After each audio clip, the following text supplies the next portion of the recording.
And so it was that the conflict between the New Canaanites and the Whitelegs was finally resolved. The courier's involvement had tipped the scale, shifting the fragile balance of power. Demoralized by the Dead Horse and Sorrow's attack the courier and Joshua Graham led against them, the Whitelegs retreated to Great Salt Lake. Their days were numbered. Word soon reached the 80s tribe that the Whitelegs' spirit was broken, their war chief a dim shadow of his former self. By year's end, the 80s would overrun the Whitelegs' camps, scattering the tribe to the winds and claiming the Great Salt Lake for its own. The Sorrows fought beside Joshua Graham and the Dead Horses, eradicating the threat the Whitelegs posed to Zion. Seeing the courier convince Joshua Graham to spare Salt upon wounds, the Sorrows learned that retribution could be tempered by mercy. Though he despaired at the Sorrows' loss of innocence, Daniel took some small consolation in the courier's lesson and prayed it would take root. Having helped eradicate the Whitelegs from Zion, the Dead Horses returned to Dead Horse Point in triumph.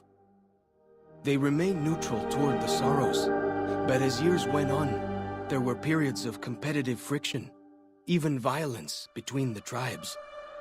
The New Canaanites, Daniel especially, intervened regularly as mediators, but found it difficult to reconcile the tribe's conflicts.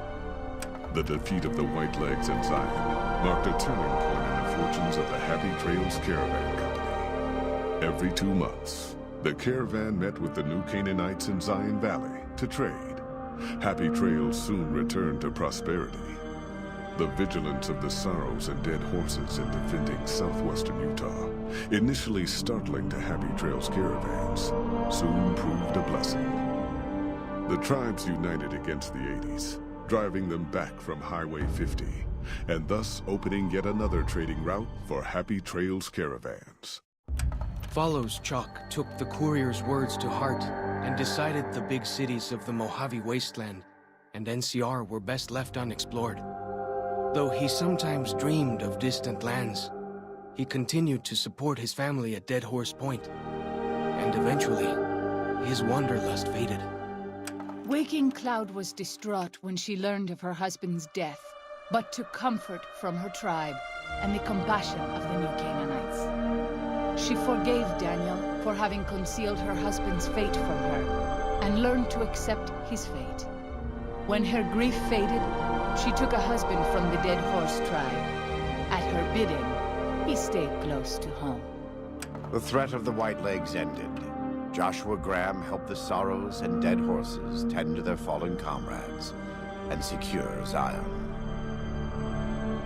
The courier's words had stayed Joshua's wrath in his darkest hour, and in sparing Salt upon wounds, he was changed.